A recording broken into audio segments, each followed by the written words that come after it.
23장 누가복음 23장입니다. 44절부터 49절까지 말씀 보겠습니다. 누가복음 23장 44절부터 49절까지의 말씀을 다 같이 봉독합니다.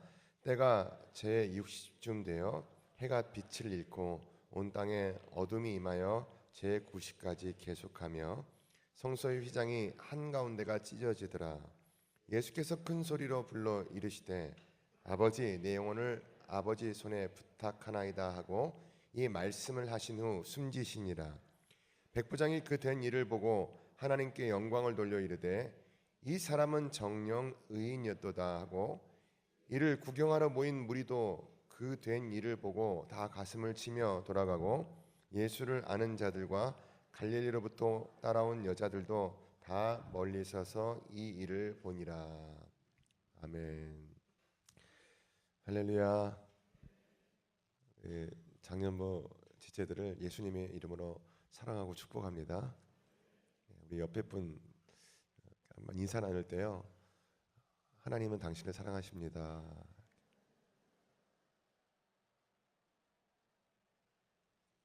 다시 한번 인사하실 때 나도 사랑하는 거 알죠?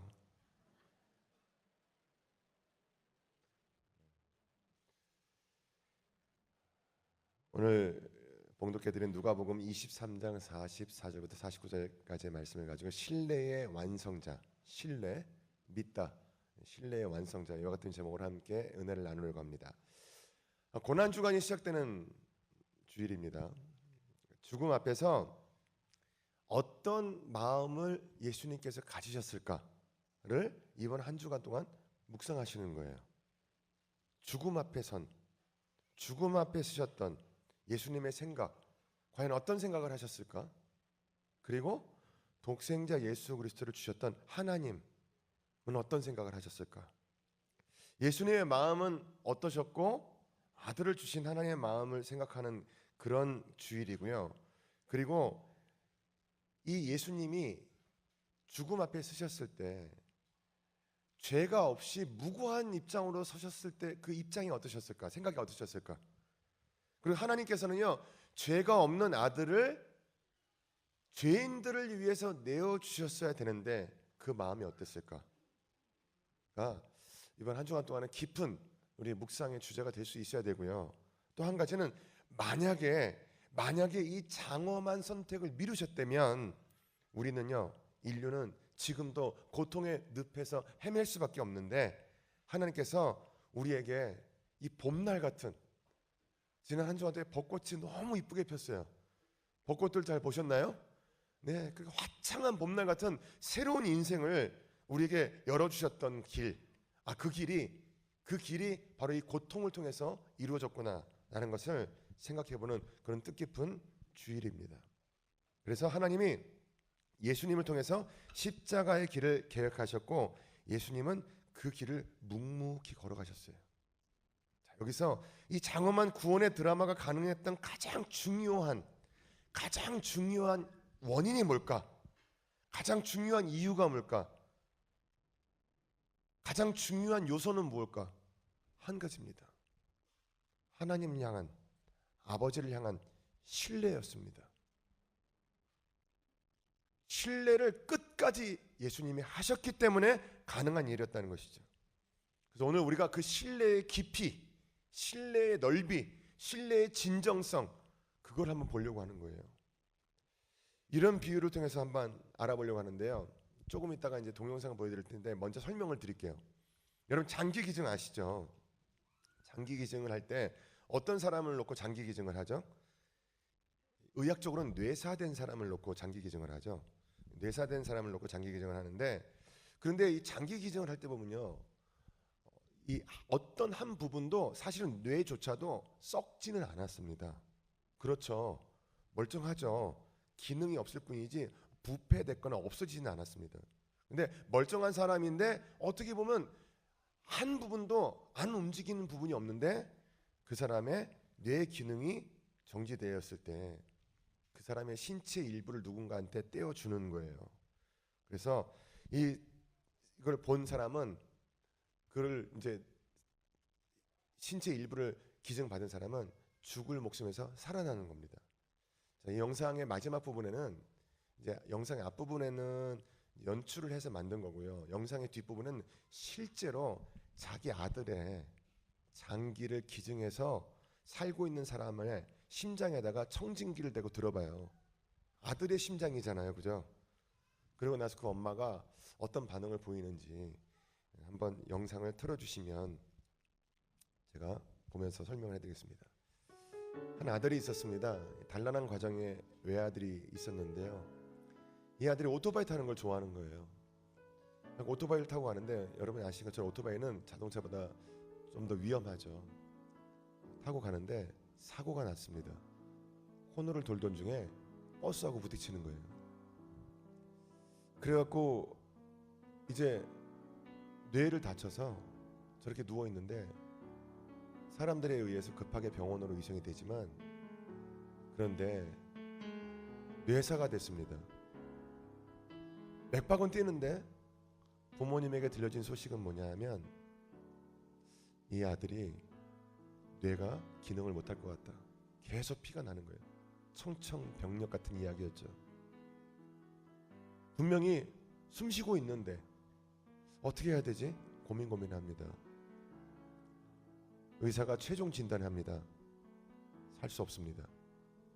제발 아들을 좀 살 수 있는 방법이 없을까요? 애원하지만 부모님이 애원하고 매달리지만 의사는 불가능하다고 하면서 장기 기증을 부모님에게 이야기하죠.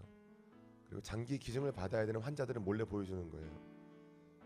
자기 아들하고 비슷한 나이에 있는 환자인데 저 환자는 신장 투석을 해야 되는데 신장 투석할 때마다 굉장히 괴롭습니다.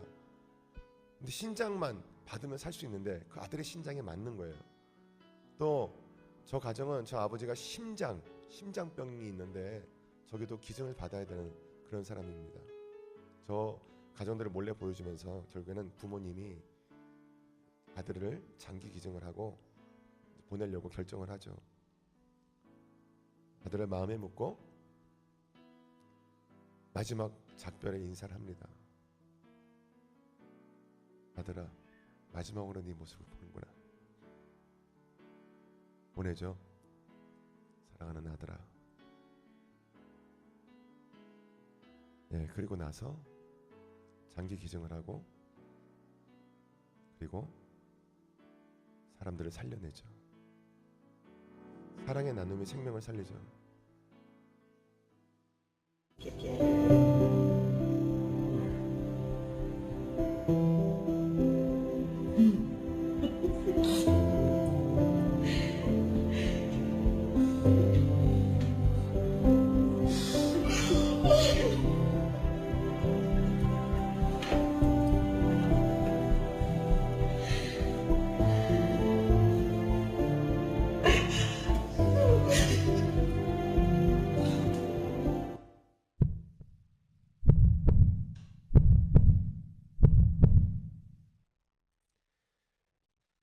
하나님이 지금 우리의 심장 소리를 들으신다면 이 고동이 우리의 심장 소리로 들리실까요? 예수님의 심장 소리로 들리실까요? 여러분의 심장에는, 여러분의 마음에는, 여러분의 영혼에는 누구에 의해서, 어떤 박동에 의해서 우리가 하루하루를 살고 있다고 느끼고 계신가요? 여러분의 심장이 여러분의 심장입니까? 아니면 호흡을 주신 주님의 것입니까? 오늘 우리의 가슴에는 주님의 은혜가 박동치고 있다는 것을 잊지 마시기 바랍니다. 그렇다면 주님의 심장이 박동하고 있다고 하는 그 진정한 의미는 뭘까요? 어떻게 해서 그런 일이 있을 수가 있었을까요? 바로 하나님을 향한 예수 그리스도의 신뢰의 완성이 있었기 때문에, 끝까지 믿는 믿음이 있었기 때문에 오늘 우리의 심장에 우리가 어려울 때마다, 우리가 힘겨울 때마다 아니다, 다시 살아야 된다고 하는 그 깊은 소망을 주는 예수 그리스도의 심장이 바로 마지막까지 믿음을 잃지 않으셨던 그리스도의 능력으로 가능하다, 이런 이야기입니다. 세 가지를 보려고 하는데요. 그럼 무엇을 우리가 이 사건을 통해서 보아야 되는가? 첫 번째, 예수님은요 죽음의 문턱에서도 하나님을 신뢰하시던 신뢰의 끝판왕이다. 저는 이렇게 이야기했어요. 신뢰의 끝판왕이다. 46절 말씀을 함께 읽겠습니다. 예수께서 큰 소리로 불러 이르시되 아버지 내 영혼을 아버지 손에 부탁하나이다 하고 이 말씀을 하신 후 숨지시니라. 끝까지 믿으셨던 거예요. 여러분이 예화로 많이 들으셨던 구두수성공 D.L. 무디라고 하는 분이 계시죠. 이 목사님이 돌아가실 때 이 주님의 품으로 이끄셨던 그 삶을 살았던 분이었죠. 엄청나게 많은 사람을 전도했던 전도의 왕이었어요. 근데 이분이 죽음 앞에서 이런 말씀을 남겼다고 합니다. 나는 땅이 물러나고 하늘이 열리는 것을 본다. 하나님이 나를 부르고 계신다. 멋진 말이죠. 땅이 물러나고 하늘이 열린다. 하늘이 열리는 걸 보는데 하나님이 나를 부르고 계신다. 마지막까지 내가 왜 이렇게 일찍 죽지? 아니 내가 왜 이렇게 고통스럽게 죽지가 아니라 죽음의 마지막 순간에도 하늘의 문이 열리고 하나님이 나를 바라보시는 것까지 볼 수 있는 마지막까지도 흔들리지 않는 그 믿음이 있지 않습니까? 그런 사람에게는 죽음은 천국으로 가는 관문이라는 거죠. 그래서 죽음을 하나님의 품을 향한 복된 관문으로 이해할 때 죽음의 문턱에서도 하나님을 향한 신뢰는 변하지 않는다는 거예요. 오늘 본문에서 예수님의 상황을 묵상해 볼까요? 예수님께서요 아버지여 제 영혼을 아버지의 손에 맡깁니다 라고 외치실 때 그때는 몸부림을 치시는 그런 고통 가운데 계셨습니다. 하나님 아버지만을 신뢰하며 사셨고 아버지만을 신뢰함으로써 십자가의 길을 걸어가신 예수님께서 죽음의 문턱에서도 다른 걸 보지 않으셨어요. 로마의 병정들을 보지 않으셨어요. 사람들을 보지 않으셨어요. 마지막까지 아버지의 손에 맡깁니다. 여기서 우리가 한 가지 고려해야 될 상황이 있어요. 지금 이 예수님께서요 돌아가시는 그 상황 가운데서는 인성이 남아있는 상태입니까? 인성이 떠난 상태입니까? 남아있어요. 고통을 그대로 느끼고 계시다는 거예요. 아프고 계시다는 거예요. 힘들고 계시다는 거예요. 그런데 그렇게 육체적인 고통을 아시고 계시면서도 끝까지 신뢰했다는 것, 이게 중요한 거죠. 자, 여러분 제가 사진을 한번 보여드릴게요. 이분이 누군지 맞추시면 대단한 분입니다. 이분이 누군지 아세요? 왕인데 조금 작게 보이는데 얼굴을 좀 크게 했어야 되는데 저분이 선조 왕이세요. 선조 아세요? 네, 선조 왕이시고요. 그러면 다음 사진. 자, 다음. 혹시 저분이 누군지 아시면 이성계 땡. 이분이 인조왕입니다. 자, 인조왕. 자, 한 번 더 보여드릴게요. 자, 이 사진이에요. 사진을 찍을 수 있었던 우리나라의 왕이 누굴까요? 고종. 너무 쉬워요, 이거는요. 그런데 선조, 인조, 고종 이 세 왕의 공통점이 있습니다. 이 세 왕의 공통점이 뭐냐? 이거를 맞추시면 진짜 국사 공부를 열심히 하신 분이에요. 이 세 왕은 궁을 버리고 도망갔던 왕입니다. 세 왕이 궁을 5번을 버렸어요. 임진왜란 때 선조왕께서 의주로 가셨고요. 인조왕께서 이괄의 때 정모혈환 때 후금의 그 홍타이즈가 왔을 때 그냥 피하셨고요. 인조왕이죠. 인조왕께서 그 다음에 러시아 누구죠? 고종 황제는 러시아 공간으로 도망을 가셨었죠.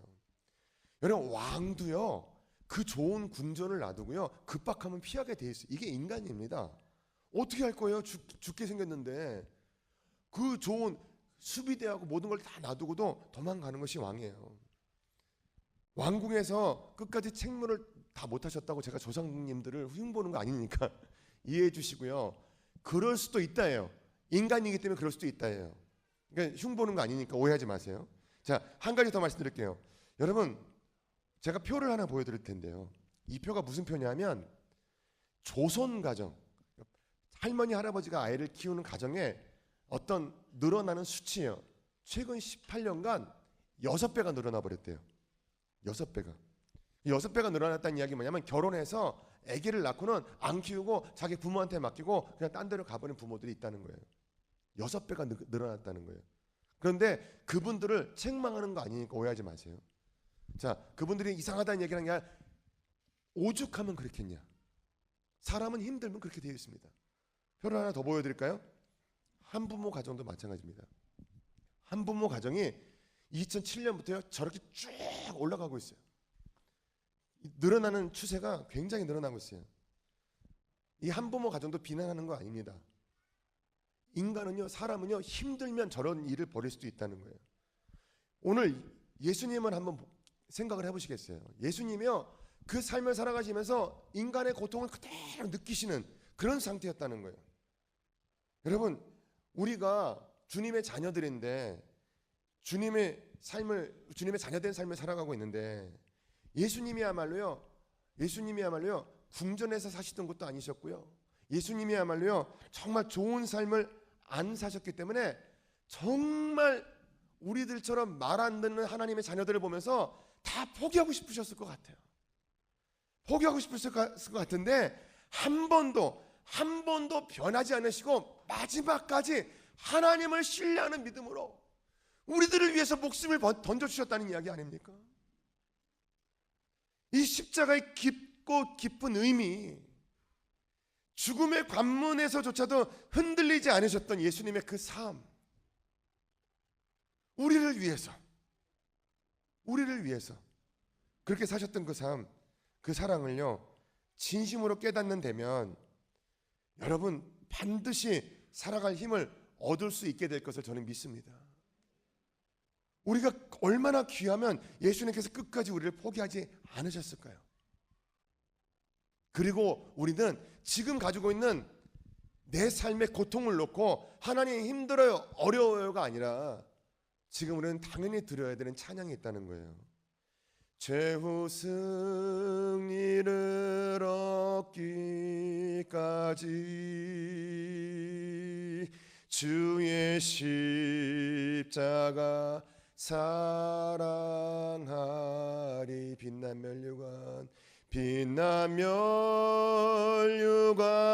받기까지 험한 십자가 붙들겠네. 다시 한번 최후 승리를 얻기까지 주의 십자가 사랑하리. 빛난 멸류관 받기까지 험한 십자가 붙들겠네. 삶이 어렵습니다. 예상치 못한 일들이 많이 다가옵니다. 하나님 왜 일이 내게 다가왔습니다가 아니라 하나님처럼 예수님처럼 험한 십자가 나도 끝까지 붙들 수 있도록 주님 내 영혼을 채워주옵소서. 우리도 주님을 닮아서 우리의 책임을 끝까지 담당해야 하지 않겠습니까? 그럼 주님은 어떻게 그렇게 하실 수 있었을까요? 죽음의 순간에도 예수님은 말씀을 붙들고 계셨다는 거예요. 이게 중요합니다. 우리가 무엇을 붙들고 있느냐에 따라서 우리의 인생의 가장 악한 위기의 상황에서 그 사람이 어떤 사람인지를 알 수가 있다는 거죠. 자, 오늘 본문에서 이런 말씀하시죠. 아버지여 제 영혼을 아버지의 손에 맡깁니다. 이거는요 시편 31편 5절에 기록된 다윗의 기도입니다. 자, 시편 31편 5절을 다 같이 봉독합니다. 내가 나의 영을 주의 손에 부탁하나이다. 진리의 하나님 야훼여 나를 속량하셨나이다. 그죠? 똑같죠? 이 말씀이에요. 예수님께서 31절 시편 31편 5절을 말씀하신 거예요. 근데 앞에 내가 나의 영을 주의 손에 부탁합니다 라고 말씀하셨고 후반절에 보니까 진리의 하나님 야훼여 나를 속량하셨나이다. 자, 우리가 현대인들은 조금 생소한 이야기인데요, 이런 이야기했습니다. 유대인들에게 있었던 습관 중에 하나가 뭐냐면 유대인들은요 앞에 구절을 이야기하고 딱 잘라버린대요. 그러면 뒤에 거는 알아서 그 구절을 알고 있기 때문에 앞에만 이야기를 하고 나면 그 뒤에 부분을 갖다가 이 이야기구나라고 상대방들이 외웠던 것을 마음 가운데 떠올리는 그런 습관들이 있었다고 합니다. 그래서 예수님께서 앞에 이런 기법을 가지고 아셨기 때문에 앞에 이야기만 하시는 거예요. 예수님 나를 부탁합니다. 하나님 나를 부탁합니다. 그러고 나서 나를 속량하셨습니다. 그러니까 속량하셨다는 이야기가 뭐죠? 구원하셨다는 이야기죠. 네, 하나님 나를 아버지 손에 맡깁니다 라고 말씀하시면서 뒤에 구원하실 것을 믿고 계셨다는 거예요. 그래서 죽음과 같은 극한의 상황 앞에서 여러분은 어떤 반응을 보이고 있는가? 예수님을 따르는 사람은 극한 상황 가운데서도 더욱더 하나님을 신뢰하는 믿음을 잃지 않아야 된다는 겁니다. 여러분 그 믿음을 가질 수 있게 되길 바랍니다. 두 번째요, 성도는 어떤 죽음을 맞이할 것인가에 대해서 항상 준비가 되어 있어야 된다는 거예요. 만약에 우리가 살았을 때요, 예수님께서 재림하시지 않는 이상 누구나 죽습니다. 그렇죠. 어떻게 우리 살아있을 동안에 예수님 오실 것 같으세요? 대답을 못 하시잖아요. 그럼 우리는 죽음을 피할 수 없는 거예요. 한 번씩은 다 죽어야 돼요. 그리고 삶은요 준비된 자의 것이다 이런 말이 있죠. 그렇습니다. 준비가 굉장히 중요합니다.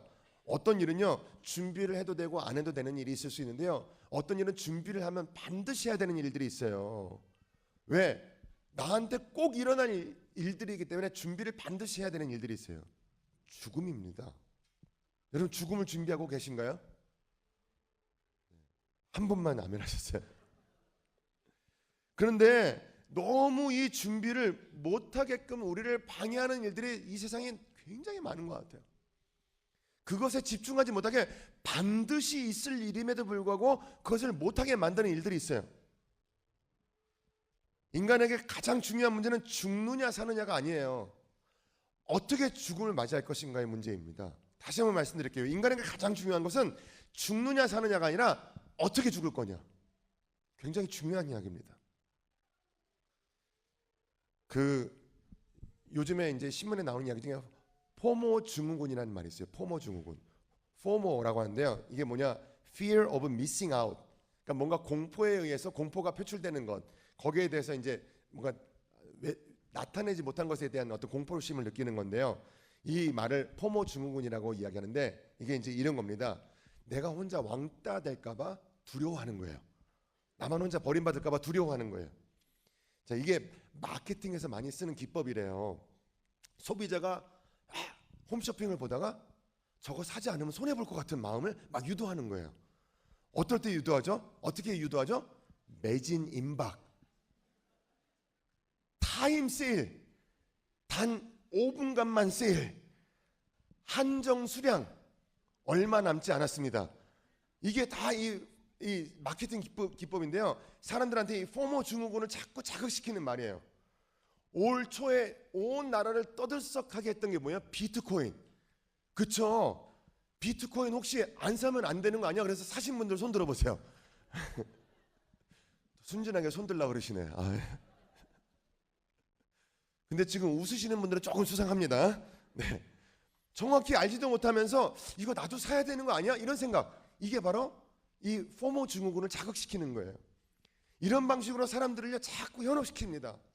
세계적인 주식 투자의 달인이었던 달인인, 지금 현재 달인, 주식 투자 그러면 딱 떠오르는 사람이 누구예요? 워렌 버핏이죠. 근데 워렌 버핏에게 선생님이 있었대요. 그래서 선생님이 이름 누구냐? 찰리 먼거예요. 찰리 먼거라고 하는 사람이 불행 피하기의 기술이라고 하는 책을 썼습니다. 여기 찰리 먼거가 저는요 뭐 엄청난 이야기를 할 줄 알았어요. 찰리 먼거가 뭐라고 이야기하냐? 이렇게 이야기합니다.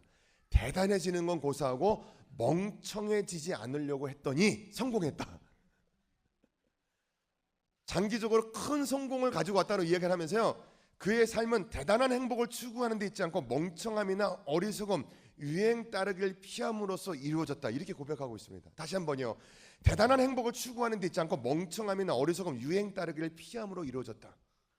제정신을 가지고 살았다는 이야기죠. 그죠? 어디에 쓸려가지 않았다는 거예요. 사실 우리가 신앙생활 하다 보면서요, 주님 나라에 들어가는 것보다 더 중요한 게 뭐 있어요? 우리의 인생의 목적 가운데 주님 나라를 마지막에 꼭 들어가야 되는 것보다 더 중요한 일이 있습니까? 없어요. 하루의 일과 중에 우리가 많은 일을 감당합니다. 그런데 여러분들께서 그 하루 일과를 감당하는 이유는 뭐냐면 하나님 나라를 온전히 들어가기 위해서 하는 거예요. 맞죠? 찬양 왜 드리세요? 찬양 드릴 때 뭐 노래가 좋아서 드리는 거 아니에요. 어떻게 하면 하나님을 더 높여드릴까 하고 드리는 거잖아요. 어떻게 하면 하나님 나라를 더 온전하게 갈까 드리는 거잖아요. 여러분 예배를 드리세요. 왜 드리세요? 왜 연합 예배를 드리시고 막 힘들게 예배를 드리세요? 하나님 나라를 온전히 들어가기 위한 것입니다. 그런데 이렇게 중요한 목적을 자꾸 흔드는 포모 증후군처럼 우리를 흔드는 문제들이 있다는 거예요. 그래서 천국에 흐려졌던 이미지가 오늘로 인해서 여러분의 삶 가운데 또렷하게 확신하게 되살아날 수 있기를 바라요. 그래서 신뢰의 끝판왕은 여러분들이 되실 수 있기를 바라요. 그래서 사람은 미래에 대한 많은 생각을 하는데요, 때론 실현 불가능한 것들에 대해서 많은 생각을 합니다. 하지만 죽음은 반드시 다가오는 미래라는 것, 이 미래에 대해서 성도로서 어떤 준비를 하고 있는지를 깊이 묵상해 보시는 한 주간이 되셨으면 좋겠습니다.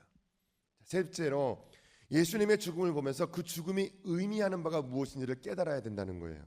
자, 47절부터 49절 사이에 이 내용이 있는데, 백부장이 나오고 구경하러 온 사람들의 무리가 나오고 세 번째 여자들의 이야기가 나옵니다. 자, 첫 번째, 주님의 의로운 죽음을 보면서 죽어있던 양심이 살아나야 된다는 거예요. 이번 한 주간 동안 여러분의 양심이 살아나야 된다는 거예요.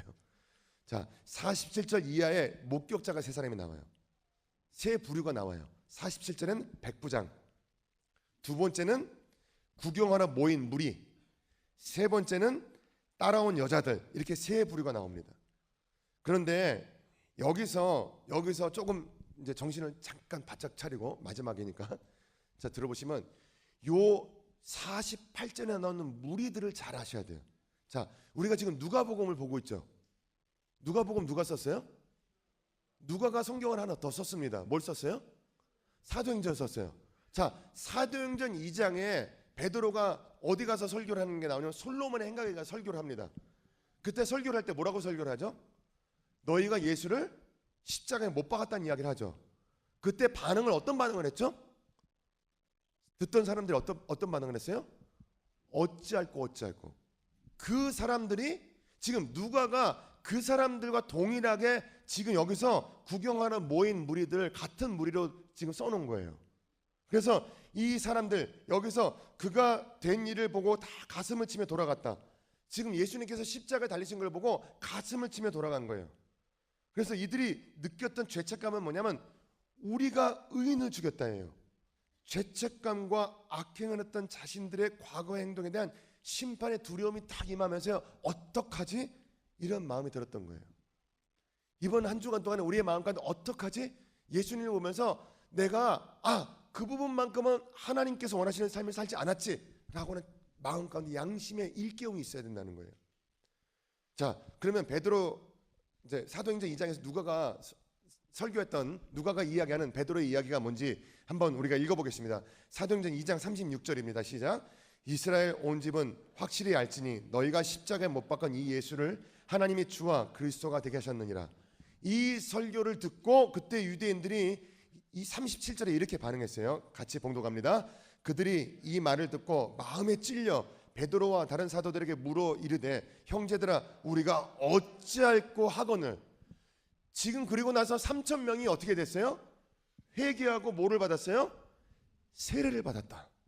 그런데 그 3천 명이 아무 일도 없이 그냥 거기에 모여서 한 번에 된 것이 아니라 지금 이때부터 여기서 보고 군중이라고 하는 사람들이 무리를 이치어서 예수님이 십자가 달리신 걸 보고 괴로워하면서 돌아갔던 사람들이 점점 많이 모여들기 시작을 하고, 그때 마음가운데 안 그래도 찔림을 받았던 사람들이 그때 한번 설교를 하니까 그 설교에 마음 가운데 양심들이 막 불러일으키고 막 양심의 가책들이 일어났던 거예요. 한 번에 이루어지는 일이 아니라는 거예요. 십자가 앞에 선다는 것은 과연 무엇인가? 어떤 상태가 되는 것을 의미하는가? 제가 답을 드리겠습니다. 십자가 앞에 선다는 것은요, 인간이 가식을 벗고 회개해야 할 죄인임을 깨닫고 주님의 구원을 발견하게 되는 것입니다. 다시 한번요, 십자가 앞에 선다는 것은 인간이 가식을 벗고 회개해야 할 죄인임을 깨닫고 주님의 구원을 발견하게 되는 것이다. 지금 그 사람들이, 무리들이 거기서 발견한 거예요. 어떻게 할까? 내가 이 죄인이었구나. 오늘 십자가 앞에서 모든 가식을 내려놓고 주님만을 볼 수 있게 되기를 바랍니다. 우리는 누구입니까? 그냥 십자가 앞에서 끊임없이 회개의 눈물을 흘리고 또 흘려야 되는 그런 존재들입니다. 왜냐하면 우리가 예수를 십자가에 못 박았기 때문입니다. 그러면 여기에 또 한 부류의 사람들이 나옵니다.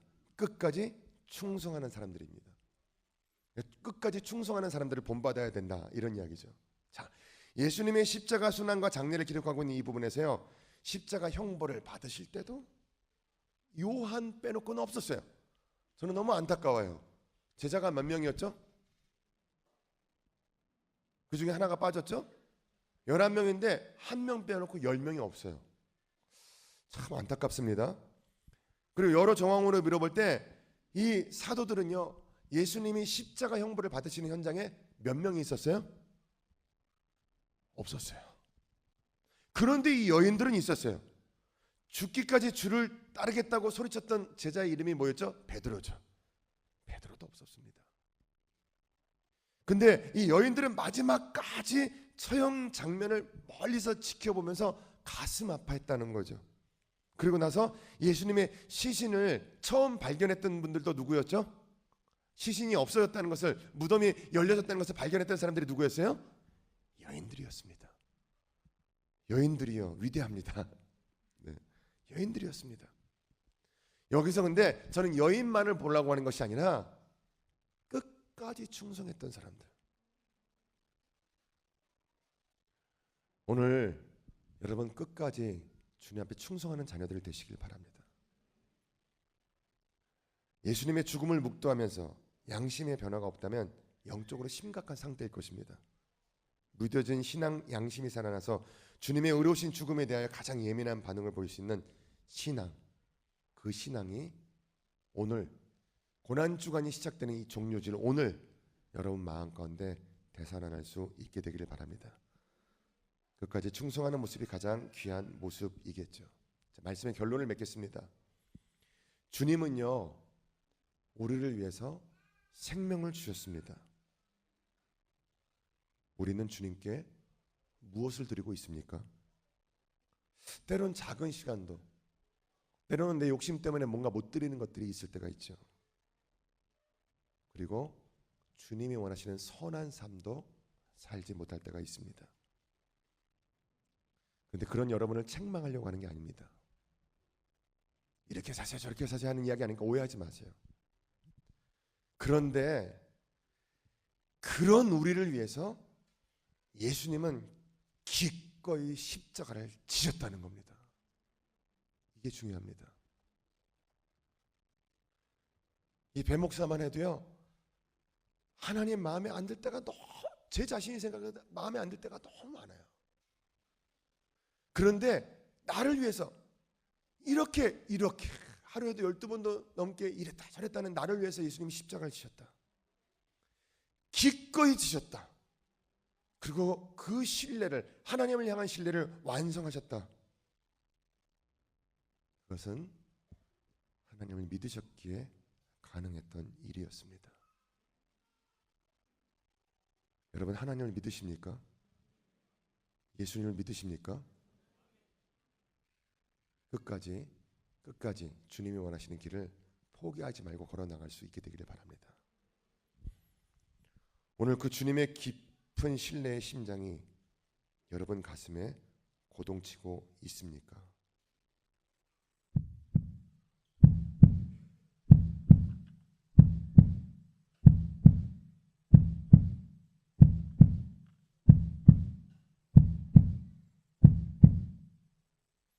오늘 죽음과 같은 극한 상황에서도 주님과 같이 하나님 아버지를 신뢰하시고 묵묵히 고난의 길을 걸어나가는 주님께서 대견스럽게 여겨주시는 그런 그런 자녀들이 여러분들이 될 수 있기를 바랍니다. 우리 때문에 주님은 십자가를 지셨습니다. 잊을 수 없는 그 십자가를 다시 한번 가슴에 품고 마지막까지 주님의 그 위대한 길을 따라갈 수 있는 주님의 진정한 제자들이 되시기를 주님의 이름으로 간절히 축원드립니다. 기도하겠습니다.